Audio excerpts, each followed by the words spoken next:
Hindi na kailangan Nung- lagi. Kasi dati, Dapat. sabi mo, patay mo. Ganyan ang katawa kay ate, tsabi ng konti. Nilalamig ka nun, ano? Oo, sabayan mo, patay mo yung aircon kasi lalamig na to para inilipad na. Hirap na hirap ka bang maglakad nung una? Pero nung matapos kang magamot nung unang punta mo dito, ilang araw bago ka nakalakad? Kinabukasan na. Kinabukasan na. Teo, Tuloy-tuloy na nun. tinitingnan ka rin tayo ito, no? Ngayon, bumalik ka ngayon para follow check up. Para ma-alignment. Kumakaya to dito. Bigay, pawak mo yung kamay mo sa kanya, titingnan natin ang May kalaman na. Oh, hindi ka na masyadong payat ngayon eh. Taga saan ka kasi, te? Pero Quezon City, yun talagang ano ako, yung dahil kasi bansa. Nasumbuy ako dito. Hindi ko na maalala, te. Kasi December ka pa pala nagpagamot. December 28 po. Ha? December 28. December Alam na alam pa ni tita, oh.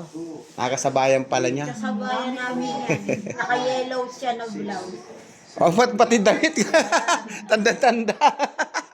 Ganun ang memory. Ikaw yung memory ko na, minsan sa daan pa siya din. Minsan meron dito pumunta na yung makataba na sila kasi kalansay sila dati. Hindi ko sila tayo matandaan kasi matagal. Minsan 5 taon bumabalik.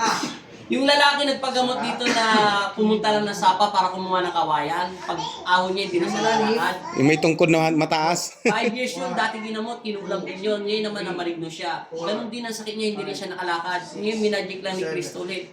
Takaw basyo kasi yun eh.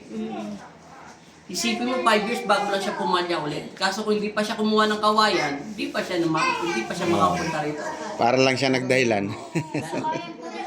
Basta ako na yung tao na Ano yung laway niya? Ah, magaling na yun si Laway Ay, Boys. magaling na yun. Oo. Oh, magaling na si Laway Boys. Ning wala ka man maintindihan niya sa sinasabi niya eh. Yung his towel niya, yung marami po, ano po, kala mo binuhusan ng tubig, oh.